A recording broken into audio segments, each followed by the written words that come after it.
क्या आपने कभी एक ऐसे किले के बारे में सुना है जो हजारों साल पुराना हो, घने जंगलों के बीच छुपा हो और जहां आज भी इंसानों से ज्यादा बाघों का राज चलता है? ये कहानी है भारत के सबसे रहस्यमय किले की।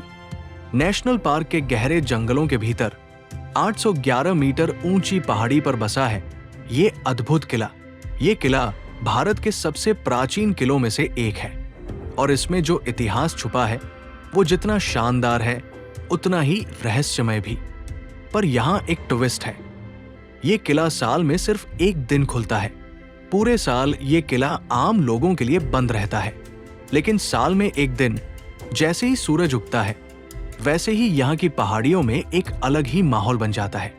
उस दिन हजारों लोग जंगल के भीतर करीब 10 किलोमीटर पैदल चलकर इस किले तक पहुंचते हैं, बिना किसी गाड़ी, बिना किसी शोर के, सिर्फ जंगल की खामोशी और श्रद्धा की आवाज के साथ। पर यह सिर्फ एक किला नहीं, ये एक परंपरा है, एक इतिहास है जो भगवान राम से जुड़ता है, जो इसे भारत का सबसे पुराना किला बनाता है, जो आज भी अपनी भव्यता के साथ खड़ा है। मध्य भारत के उमरिया जिले के बांधवगढ़ राष्ट्रीय उद्यान में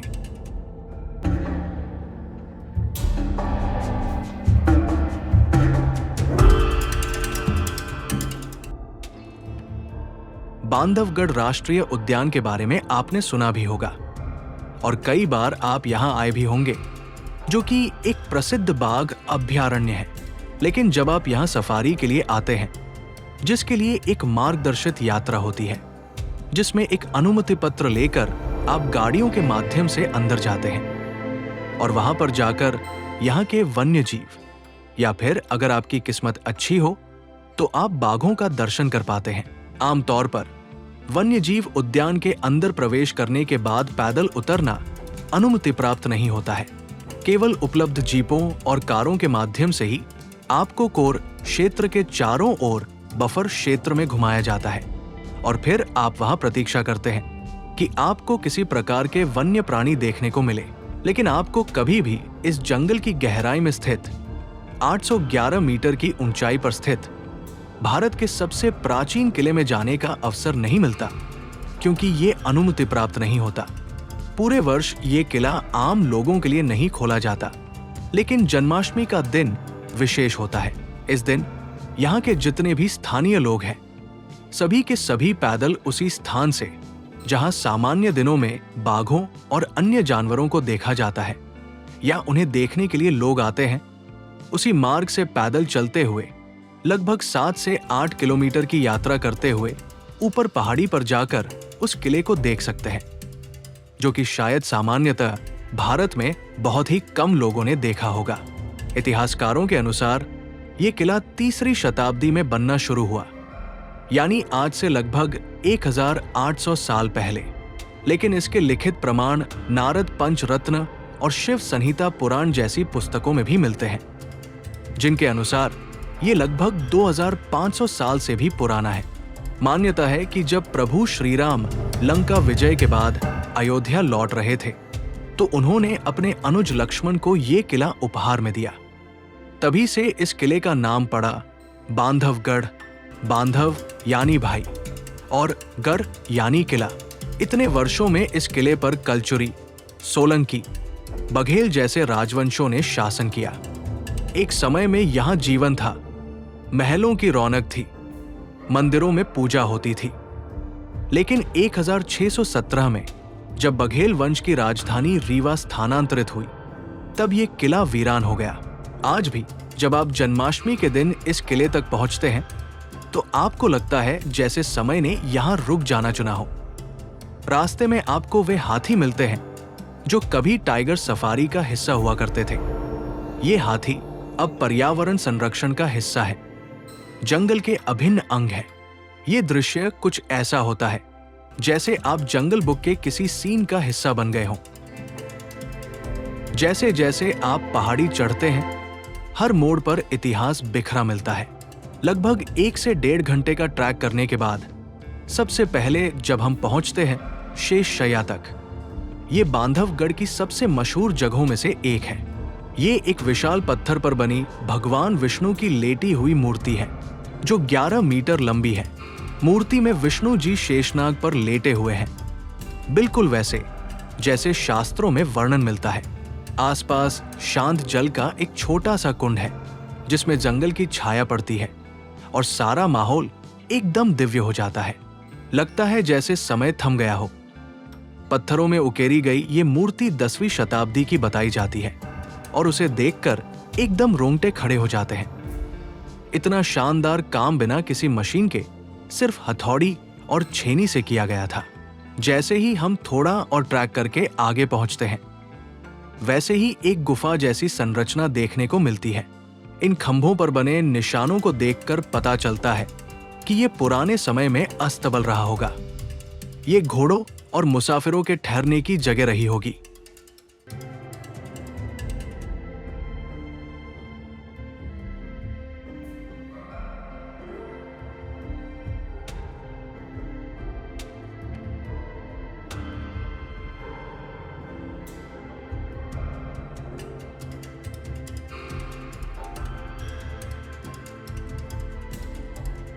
यहां से 1 घंटे का ट्रेक पूरा करने पर हम पहुंचते हैं मुख्य द्वार पर, जहां कछुए की एक विशाल मूर्ति भी है जो भगवान विष्णु के कूर्म अवतार का प्रतीक मानी जाती है। यहीं से शुरू होता है बांधवगढ़ किले का असली रहस्य और भव्यता का दर्शन। यहाँ का मुख्य आकर्षण है 22 फीट ऊंची भगवान नरसिंह की विशालकाय मूर्ति। ये मूर्ति जमीन पर इस तरह स्थित है जैसे वो संपूर्ण धरा को अपने शक्तिशाली स्वरूप में धारण किए हुए हो। इसके कुछ ही कदमों की दूरी पर भगवान वराह की भी मूर्ति है जो उनके वराह अवतार का प्रतीक है, जब उन्होंने पृथ्वी को हिरण्याक्ष से बचाया था। इन दोनों मूर्तियों की भव्यता और कलात्मकता देखकर लगता है मानो पत्थर में प्राण बस गए हों। कहते हैं ये स्थान कभी भगवान विष्णु के सभी दशावतारों की तपोभूमि रहा है। एक ऐसा स्थान जहां हर अवतार की कोई न कोई छाया आपको देखने को मिल जाती है। यहाँ की शिल्पकला और प्राकृतिक वातावरण मिलकर एक ऐसी दिव्यता रचते हैं जो पूरे अनुभव को आध्यात्मिक बना देती है। थोड़ा और ऊपर जाने पर एक त्रिमूर्ति जैसी संरचना दिखती है जिसमें एक तरफ भगवान विष्णु, दूसरी तरफ शिव और बीच में कुछ मानवीय आकृतियां उकेरी गई है। गाइड ने बताया कि ये उस दौर का उदाहरण है जब धर्मों के बीच कोई टकराव नहीं बल्कि समन्वय था। एक और मंदिर के बाहरी दीवारों पर गंधर्व, अप्सराएं, नागकन्याएं और युद्धरत योद्धाओं की मूर्तियां थीं, जिनमें इतना डिटेल था कि उनके वस्त्र और गहनों तक की नक्काशी अब भी साफ दिखती है, जबकि ये पत्थर 1000 साल से भी पुराने हैं। किले के भीतर एक खास स्थान है जहां एक प्राचीन शिवलिंग स्थापित है और लोक कथा है कि वहां आज भी कुछ साधु गुप्त रूप से तपस्या करते हैं। कई यात्रियों ने दावा किया है कि उन्होंने सफेद वस्त्र पहने किसी साधु को झलकते देखा, लेकिन जब पास गए तो कोई नहीं मिला। ये सब दर्शाते हैं कि इस किले के शासक विष्णु भक्त थे, इसलिए यहां हर जन्माष्टमी को एक खास पूजा होती है। भीड़ उमड़ती है लेकिन शांति बनी रहती है। हर चेहरा उम्मीद से भरा होता है क्योंकि ये मौका साल में सिर्फ एक बार आता है। कई लोग अपने पूर्वजों की स्मृति में यहाँ आते हैं जो कभी इस जंगल के अंदर बसे गांवों में रहते थे। आज वो गांव तो नहीं रहे, लेकिन भावनाएं आज भी जिंदा है।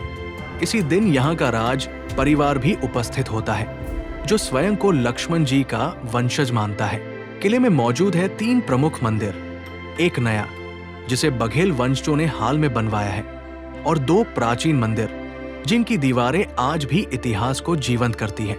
इनमें से एक मंदिर पूरी तरह से बलुआ पत्थर से निर्मित है और उसकी स्थापत्य शैली आपको छत्तीसगढ़ या ओडिशा के प्राचीन मंदिरों की याद दिला सकती है और इसकी पिरामिड आकार की छत आपको स्तब्ध कर देगी, साथ ही कुछ देर के लिए सोचने पर विवश कर देगी कि इतने वर्षों पहले इतनी ऊंचाई पर इतनी बारीकी से ये निर्माण कैसे हुआ होगा। और फिर आते हैं वो किस्से जिनमें साधुओं की परछाइयां दिखने की बातें होती हैं। कुछ लोग कहते हैं उन्होंने वहां बाघ और साधु एक साथ देखे हैं। कुछ का दावा है कि ये किला हॉन्टेड है पर हकीकत क्या है, ये आज तक कोई नहीं जान पाया। अगर कोई सच में भारत के खोए हुए इतिहास, उसकी मूर्तिकला और आध्यात्मिक रहस्य से रूबरू होना चाहता है, तो बांधवगढ़ का ये ट्रेक जिंदगी भर याद रह जाने वाला अनुभव है। बांधवगढ़ किले का सबसे पुराना ऐतिहासिक उल्लेख भीमसेनी संवत से मिलता है, जो कि लगभग 300 ईस्वी के आसपास का है। उस समय ये किला भरहिवास वाकाटक वंश के अधीन था। आज भी किले की एक गुफा में राजा भीमसेन के अभिलेख देखे जा सकते हैं, जो इस प्राचीन शासन की पुष्टि करते हैं। इसके बाद ये किला क्रमशः सेंगर, कलचुरी राजपूतों और फिर बघेल शासकों के अधिकार में आया, जो 1494 ईस्वी तक इस क्षेत्र पर शासन करते रहे। 1495 से 1535 ईस्वी तक ये किला कुरुवंशी राजाओं के नियंत्रण में रहा, लेकिन 1535 में पुनः बघेल शासकों के अधीन आ गया। इसके बाद ये किला भारत की स्वतंत्रता तक बघेल राजवंश के ही नियंत्रण में बना रहा। वर्ष 1617 में बघेल शासकों ने अपनी राजधानी को रीवा स्थानांतरित करने का निर्णय लिया। यही वो मोड़ था जिसने उन्हें रीवा के महाराजा के रूप में प्रसिद्धि दिलाई।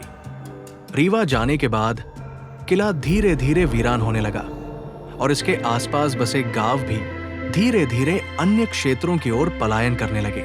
जैसे जैसे मानव गतिविधियां घटती गई, इस क्षेत्र की प्राकृतिक भूमि ने राहत की सांस ली और एक घना विविधतापूर्ण वन क्षेत्र उभरने लगा।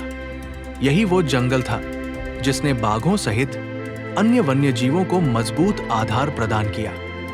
धीरे धीरे ये किला और इसके आसपास का क्षेत्र पूरी तरह से सुनसान हो गया और 1935 ईस्वी में अंतिम कुछ निवासी भी इस स्थान को छोड़कर चले गए। हालांकि मानव उपस्थिति समाप्त हो गई थी, फिर भी इस किले की कानूनी स्वामित्व रीवा के महाराजाओं के पास बना रहा। रीवा स्थानांतरित होने के बाद उन्होंने इस क्षेत्र को अपना प्राइवेट हंटिंग गेम रिजर्व घोषित कर दिया, जहां केवल राज परिवार को बाघों का शिकार करने का अधिकार प्राप्त था।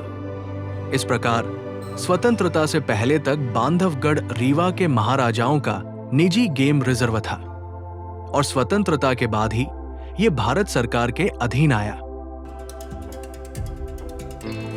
अगर आप बांधवगढ़ किला देखना चाहते हैं तो सबसे पहले आपको पहुंचना होगा तालागांव, जो बांधवगढ़ नेशनल पार्क का मुख्य प्रवेश द्वार है। ये गांव बहुत छोटा है, लेकिन यहीं से सारी व्यवस्थाएं शुरू होती है। तालागांव तक आप जबलपुर या कटनी से टैक्सी या बस के जरिए पहुंच सकते हैं और यहाँ ठहरने के लिए कई छोटे बड़े रिसोर्ट्स और होमस्टे मौजूद है। अब बात करते हैं किले तक पहुंचने की। चूंकि बांधवगढ़ किला बांधवगढ़ टाइगर रिजर्व के कोर जोन में आता है, इसलिए यहाँ जाना आम दिनों में संभव नहीं होता। ये किला केवल जन्माष्टमी के दिन ही आम जनता के लिए खोला जाता है और उसके लिए भी एक स्पेशल परमिट की जरूरत होती है। ये परमिट वन विभाग की ओर से जारी किया जाता है और इसके लिए आपको जन्माष्टमी से कुछ दिन पहले ताला गेट पर स्थित पार्क ऑफिस में अपना नाम दर्ज कराना होता है। परमिट मुफ्त होता है, लेकिन एक निर्धारित संख्या में ही लोगों को इजाजत दी जाती है, इसलिए समय पर पहुंचना जरूरी होता है। साथ ही आपको ये भी बताना होता है कि आप पैदल ट्रेक करके जाएंगे या किसी स्थानीय समूह के साथ। गाड़ियों को सिर्फ बघेल राजवंश और अधिकारियों को ही अनुमति दी जाती है। आम लोग 10 किलोमीटर का ट्रेक पैदल ही करते हैं। ये ट्रेक सुबह 5 बजे के करीब शुरू होता है और आपको सूरज उगने से पहले ही जंगल के भीतर प्रवेश मिल जाता है। रास्ते में वन विभाग के लोग सुरक्षा में मौजूद रहते हैं और ट्रेक के दौरान मोबाइल नेटवर्क नहीं होता, इसलिए पहले से सारी तैयारी जरूरी है, जैसे पानी, स्नैक्स, टॉर्च और ट्रेकिंग शूज। ये पूरा अनुभव रोमांच से भरपूर होता है, क्योंकि आप बाघों की धरती पर एक रहस्यमय किले की ओर बढ़ रहे होते हैं, जिसे साल में सिर्फ एक दिन दर्शन का अवसर मिलता है। तो अगली बार जब आप बांधवगढ़ का नाम सुने तो सिर्फ टाइगर सफारी तक मत सोचिए। सोचिए उस किले के बारे में जो पहाड़ी के ऊपर खामोशी से खड़ा है, जो हजारों साल से समय को देख रहा है और जो आज भी अपने भीतर राम, लक्ष्मण, साधुओं और शेरों की कहानियां समेटे हुए है। अगर आपको ये कहानी पसंद आई हो तो इसे अपने दोस्तों के साथ जरूर शेयर कीजिए और हमारे चैनल को सब्सक्राइब करना मत भूलिए। ऐसे ही और भी कहानियां लेकर हम फिर मिलेंगे। तब तक के लिए नमस्कार।